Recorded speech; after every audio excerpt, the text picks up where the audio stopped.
Hey guys, thank you so much for being here. Welcome back to Need More Coffee Please with Cisco and Melissa. I'm Cisco. I'm Melissa. Thank you so much for being here again. And today is our 1 year anniversary of the stroke that I had. And so we want to start off today with kind of a series on my stroke, which is really one of the main reasons that we're actually doing this channel. Amongst other things, we really feel like the Lord, obviously saved me. I shouldn't be here right now. Um, we shouldn't be here right now. And He took us out of the normal 9 to 5 kind of job business and brought us into this. And again, this is not something that we wanted to do necessarily. This is not Ever our, saw ourselves yeah, doing. this is definitely not our strong suit. But we really felt like the Lord wanted us to share our story, share what He did in and through us. Not And just with the stroke, but yeah, not just with the stroke, but with a lot of other things, and those are coming soon for sure as well. But just to give y'all some hope, that the Lord is faithful. He comes through even when bad things happen and things seem really dark, and like there's not going to be an end to whatever is going on. Like he's always so good to come through, and we've definitely witnessed that throughout our lives, throughout our marriage, but especially this last year really really hit home for us. So we just want to be able to share that with you now during this, especially this first episode. um, I'll talk at the beginning, but Melissa's going to do most of the talking probably into the next episode because I don't, I have memory loss of that event in about the month and a half, 2 months after that. I don't remember anything, even that day of, even prior. There's not much that I do remember. If I do, it's pretty fuzzy and hazy, and so it's weird. It's weird hearing stories of things that happen and they involve me, but I don't remember them at all. It's like they're talking about somebody else. So it's really strange, but I'm glad that the Lord has been so faithful to just bring us through all that. So again, it happened a year ago, March 10th, 2024, and it was just a normal Saturday. I was working. I worked at a restaurant as well, so I worked a morning shift. Was there for a couple hours or whatever. Came back, uh, made dinner, watched TV. Pretty typical Saturday, and then it happened. So before my show, just to kind of give you an idea of where I was at health wise. I considered myself at the time a pretty fit and healthy person. I would work out 4 to 5 days a week. I ate what I thought was healthy. I was on the carnivore diet, meaning I ate mostly meat, red meat, bacon, eggs, that kind of thing. I stayed away from vegetables, especially green stuff. It just didn't agree with my stomach. It would cause me some issues, and on top of that, I think broccoli is disgusting. So it works out. Um, you know, but some might argue healthy. yeah, some. Um, I also was gluten and lactose intolerant, so I didn't eat. So a lot of the pasta, bread, a lot of that yummy, tasty stuff, I avoided for the most part, as well as obviously milk and cheese and dairy products. They would really mess me up. It took me a couple years to really figure it out. But when I did eat those things, I'd have some stomach issues, usually within an hour or two, and then throughout the night, and then even the next day. So I would pay for it for quite a bit. So it just wasn't worth it for me to do any of that. So I stayed away from that. I stayed away from sugar for the most part. It just wasn't my thing. I was more of a salty guy. So obviously meat was up my alley, beef jerky, different things like that. Sugar never really had really appealed to me too much. The cake and the cookies and the candy wasn't, I can go without it, as opposed to now. But we'll get into that later. So I felt like I was doing okay, health wise. I did have a couple vices. One of them was I would drink alcohol, specifically like something with vodka or something like that. Maybe one or two drinks a night, nothing excessive. As far as I thought, or I didn't get drunk or wasted every night. I just did it because I felt like it would help me sleep, and that's kind of the excuse that I used, I guess. But in a way, I started to rely on it to help me sleep. So, and it was well within like the recommended. yeah for a meal, recommended. like it wasn't Yeah, excessive. I wasn't binge drinking. I wasn't doing Mhm. keg stands. I wasn't, doing anything really crazy like that. It was just I would sit Yeah. and watch YouTube and have a little drink. I didn't think it was a big deal, but looking back, I think it kind of was. Again, I started to rely on it, and And even just like outside of what the recommendation or recommended not dose, but amount is, like, really technically, we're gonna break it down, like alcohol has no health right, benefits. no, yeah, It's very toxic. absolutely, So, it's poison. Yeah, it is. take it or leave it. Like, that's, but it's just something that to us now, it's like not even it's just such a non-issue. Like, Right, of yeah. course, Mm-hmm. like, could it have played a part? Maybe. It may not have, like, but it's just not worth it. Yeah, In for other sure. words, yeah. And thankfully, since it's been a year since I really had a drink, maybe a sip or two of wine during the holidays, but that's it. I had some cravings, especially at the very beginning, a little bit, but thankfully those have passed, and I've been able to go without it without any issues at all. The other thing I did do was I also would take some Zyn nicotine pouches throughout the day. Nothing crazy, maybe two or three. And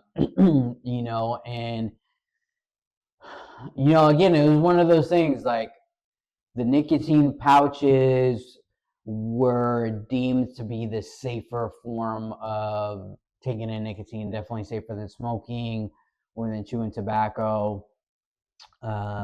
In kind of a lot of the people, the influencers and stuff that I followed online, they said nicotine was like a health biohack, yeah, kind of thing. And that the pouches were a good way to partake in that. And it did help me. I felt like with some of my concentration and kind of alertness and stuff throughout the day. But I did take those, and again, like looking back, thankfully, I haven't really had any cravings for those. I haven't had any desire to go back to those. Did those attribute to my stroke? I have no idea. I asked my doctors and the people in the hospital and the doctors I have now, like, what if they know of anything that attributed to it, and they just haven't said, or they just don't know. So, I would say those things definitely didn't help. Mhm. Whether they actually contribute to it, I have no idea. So For those wondering, he didn't get the COVID shot. mm, None, mhm. none of us did. So that, we know that can be like something that can potentially cause it, but he didn't have that. So we did get COVID, but Right. we don't know if that could that have had something to do with it too. We don't know. And I got COVID like 3 years Yeah. prior to my Mhm. stroke, so it's Mhm. it's been a Been a while. while. I don't know how long some of those effects take, but 3 years seems like a long And he had a time. very mild case. Like he was sick Hmm. maybe 2 or 3 days. Hmm. Yeah. So all that to say is, We don't know. we just don't know. We don't know. It could be the Lord just decided He's just gonna give me a stroke one day. And obviously, He allowed it to happen, and He just touched that part of my brain and said, "Okay, you're gonna have a stroke," and I'm gonna use this to get you out of the rat race and help other people. And if that's the case, then we're all for it. I praise the Lord. And of course, we had some scary moments those first couple months, Mhm. and it was difficult, and stuff like that. But thankfully, a year out, we can say for the most part, our lives are better. Our relationship together is better. Mhm. Relationship with the Lord, with the kids, has improved so much, and we were able to see the Lord's faithfulness and His goodness, through this, and been able to meet people and do different things that have been amazing. Like we wouldn't be here right now, for sure, if it wasn't for that. We'd be working or just living our lives like we normally did. So, um, we're thankful in a way that this happened, as weird as it sounds to say sometimes. But we feel like the Lord has used it. So, with that, I'll let Melissa kind of tell the story of exactly what happened, since I can't really remember everything, and then I'll chime in here and there. Uh, so I'll start off with like a little bit of like educational, I guess, part of it. So the type of stroke that he had was a transient ischemic stroke. So yeah, there's either ischemic or hemorrhagic or whatever, however you say that. So his wasn't that type, but his was a cerebellar stroke, which means that it was located in his cerebellum. So that's the base of your brain, and the top of your spinal cord. So it's not a common place to get a stroke. And then it was also very deep in his brain, and a very small vein. So it wasn't like a main, one of the big veins or arteries in your brain. It was a small one. So um, it's not common, and it is one of the most, if not the most deadly type of stroke to get. I mean, outside of maybe the most deadly ischemic stroke, um, because of where it is located, being at the base of your brain and right on the brainstem there.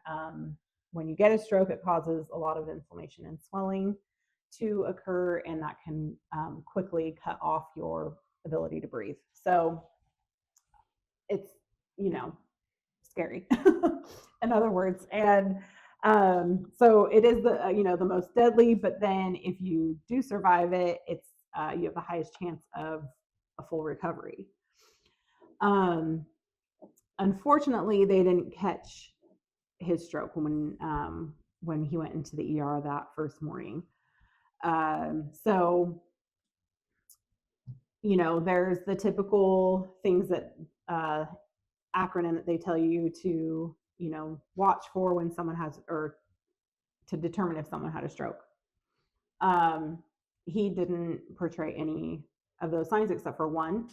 Um, Looking back, I can see how he probably was portraying some more of them, but at the time it didn't stand out. So um, just to let you all know, so we didn't have any kind of like stroke knowledge prior to this. Like, I didn't know anyone who had ever had a stroke, definitely not anyone close to me. He has family members who have had them, but they were all older. And he was, he wasn't like around them when they had a stroke. So I really knew very, very little. And it just wasn't something we ever saw ourselves dealing with, especially at the age of 44, 45. So, it wasn't anything we like really looked into, which is why I kind of want to share some of this stuff because, God forbid someone who's listening to our channel, has a stroke, but like maybe it could help you, especially with the like harder to detect ones, like the one that he had. If I had known a little more, it probably would have helped me advocate more for him in the hospital, especially that first morning. But it is what it is. So the acronym is BFAST. So B stands for balance, which you want to look for a sudden loss of balance, and that is the one thing that he did have immediately. So, and then E is for eyes. You want to look for a loss of vision in one or both eyes, or even like double vision. So I think he did have that. I don't know if it was that morning, but definitely like later on in that day, I think he was starting to experience double vision, but he kept thinking he was dizzy. So I don't think he was making that connection that it was actually his vision that was off. F is for face. So does the face look uneven? Is there drooping on either side? He didn't have that at all. His face looked completely normal. A is for arms. So is one arm weak or numb? He didn't have that at all. He didn't have any kind of like paralysis on one side. That's a common effect as well. He didn't have that. So S is for speech. Is there slurred speech, trouble speaking, confused speech? He didn't have that. And T is for time. So time is of the essence. With a stroke, you want to call 911 immediately, which we did. So what happened was he woke up at like 5:30 in the morning. Like we said, he, pretty normal day. He was a little kind of moody, I would say, the night before, but it wasn't like anything like super out of the ordinary. Like he just was pretty quiet and it just wasn't anything that was alarming by any means. So we went to bed like normal, and then he woke up at 5:30 in the morning to go to the bathroom and got back in bed. And pretty soon after he got in bed, like something was definitely wrong. He said he was really dizzy, and then about a minute later, he all of a sudden was like, my head is killing me, and burst into tears. That like definitely woke me fully up to where I was like, what is happening? He was just sobbing and started shaking, and I was holding on to him because I kind of had this sense that he was going to fall off the bed. And he was just kind of like thrashing around. And then I called 911, and they were asking me questions. I don't even remember what they were asking me, but he'd started to calm down at that point. And it took about 10 minutes for probably the ambulance to get there, maybe a little bit less. But between the time that I got off the phone with 911 and when the ambulance arrived, like we were joking and laughing, like like it kind of seemed almost like, why did I call? But other than the fact that he, like, something happened. He had like been shaking at one point and then just kind of went limp, and I didn't have the lights on, so I don't know if he had a seizure, but then that could also be, something that happens during a stroke too. So we don't really know. But anyway, it was just pretty crazy. So by the time that the EMTs got here, he, like I said, was pretty like back to normal, except his head was hurting and he was still dizzy. But they came in and were talking to him and kind of looking at me like, why are we here? Um, and then they went to get him up out of bed and onto the gurney, and his knees completely buckled when he stood up. So that, the EMT that was helping him, then turned around, looked at me and was like, what? And I didn't even know that that was, an issue before that point, because he had been laying down. So, yeah, so they took him to the hospital. I, went right after them, in my car. And then, yeah, they did a CT scan, at the hospital. They just a regular one with no contrast. And, she was asking him a lot of questions. And, looking back, I can see that I think his memory was already like being affected at that point, because yeah, she was asking him, did the headache come on like a thunderclap, like really intense and just like boom? And he's like, no, not really. And I was like, yes, it did. Like you were all of a sudden sobbing, like not at all like anything I've ever seen him do. So unfortunately, because he was so lucid and like seemed fine, they were listening more to him than to me, on what had happened. And so she basically diagnosed him with vertigo and, sent him on his merry way. So when we went to leave, after he got discharged, he looked at me, he's like, I don't think I can walk. And so I got a nurse to, bring in a wheelchair, and we, literally had to like he sat up, to get out of bed, and he just flopped over like a rag doll, like just folded. So unfortunately they sent him home like that, which again, looking back, I wish I would have really put my foot down on not sending him home. But I mean, I guess, maybe they just thought he, had lost balance because of the vertigo. I don't know. But yeah, we had to, between me and the nurse, it was, like he couldn't hold himself at all, like absolutely no body weight was he able to hold himself or, stand or anything. It was pretty crazy. So I did ask for an MRI, but she reassured me that the CT scan that they did would have caught any kind of stroke or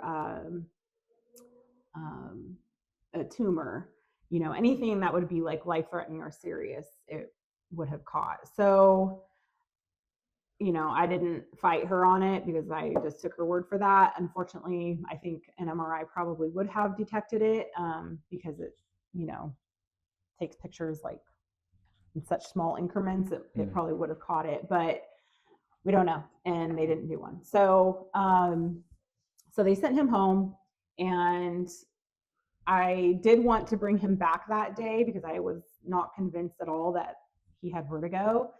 I've had vertigo. This was not that at all. But she had told him that the next step would be a lumbar puncture. And he is not a fan of needles. It sounds too much like an epidural for me. And that's basically what it is. Yeah, I witnessed. And she told you that. Yeah, so, yeah. I witnessed Melissa getting one. Never want to do that. Yeah. So he was like, absolutely not. I don't think he had any intention of ever going back. Like, I mean, Cisco was doctors anyway, up to this point before the stroke. It had been many years before he had. Might be part of the problem. Yeah. So yeah, I had his brother come over to try to convince him to go, and he was not doing it. And I called the hospital to try to get them hopefully to, tell me something like it's, he absolutely needs to come back. And they unfortunately didn't do that. So it wasn't until the next morning that we took him back. And at that point, because it was a new day, you're starting from scratch. So it was a long process in the ER before he actually got in to be seen. So it had been a lot, over 24 hours since his stroke, well past, the time frame when they can stop it, which is why, you're supposed to call 911 immediately, because if it's within a couple hours, they can stop the stroke essentially and the damage that it does to the brain. So that, we were way past that. So we went back the next day. His brother drove us there, thankfully. Or no, I can't remember. He did go with us. He might have met us there. But they did a CT scan with contrast, and so they did that, and then the PA came in and was just checking like vitals and everything like that, and she looked in his ears and she was like, "Oh, you have a massive ear infection." And it was his right ear, which was the side that the stroke happened on. So I think she was seeing just the inflammation. But we were like, oh, and laughing, and we're like, that makes so much sense, with the vertigo, like, but also didn't make sense because he's never had an ear infection like in his adult life. So that, I don't even know. Did you have any when you were a kid? Like, I don't think so. Yeah. So it was kind of weird, but we were happy for that diagnosis and it wasn't anything serious. And then about 5 minutes later, the doctor came in, and the lighthearted feel in the room was gone immediately. So the CT scan they did that day showed that he'd had a stroke, and it was really bad, really fast, because again of where it was located. He was already having a lot of inflammation and swelling, and that's not good. So yeah, so then he's getting life flighted to, first they said Dallas, but it ended up being downtown Fort Worth. And yeah, within about 10 or 15 minutes, he was whisked away onto a helicopter, and we were told to follow. So first time in a helicopter, and I can't remember. Yeah, I know. We were like, you're going on a helicopter. He didn't remember it. They gave him Valium right before they put him on there, so he was feeling really good. But that it's pretty crazy because that was pretty much the point, at least. So yeah, it's a whole other part. But he had memory, a lot more memory. About the first couple days after his stroke, and then he had another incident and that was what completely wiped his memory. But he remembers getting the Valium, and that was the point when he like kind of lost it all. So lost all his memory, in other words. Got the good stuff. Yeah. So me and his brother came back to the house. Thankfully, he was there because I was in no shape to drive or even be alone at that point. I was an absolute mess. And he brought me back to the house. We talked, told the kids. And then his wife stayed with the kids while him and I went down to the hospital that Cisco was taken to. So I think that's where we will end it for today. Just because there's we'll probably get into the ICU part next week. There's a lot there too, quite a bit. So, he was only supposed to be there for a few days, and that quickly turned into a month and a life-saving surgery. And it was wild to look back on that, either of us honestly survived that. Mhm. So yeah. Yeah. Thanks for listening, guys. And we just want to end it. I know it kind of Abrupt. ends in a rough way, but Yeah. it's like, with some end it with some hope as well. Like the Lord obviously got us through it, Mhm. and we're here, and the Lord has used it and is still using it, and hopefully it's being used to touch lives. Like Or we're even bring like awareness, in mm, case, like I said, God forbid someone else goes through it. But maybe you heard our story and it, you know, helps you with mm, whatever, with what happens. So, obviously we don't want that for anyone, but, unfortunately it does happen. So mhm, yeah. mhm. Yeah, for sure. Yeah, so thanks for hanging out with us and for listening. Mhm. We love you and appreciate you. If you have any questions, comments, or concerns, there's a Prayer requests. prayer request. We'd love to pray for you. There's a comment section. Please leave comments. Let us know who you are, where you're from. Hit like and subscribe. Yeah, like and subscribe and share and all that good YouTuber stuff. We would really appreciate it. Mhm. And thank you. We Yeah, love you. we'll be back next Monday at 3 p.m. Central Standard Time, with part 2 of Stroke The Story. stroke story. So, Thank you. Love you. bye.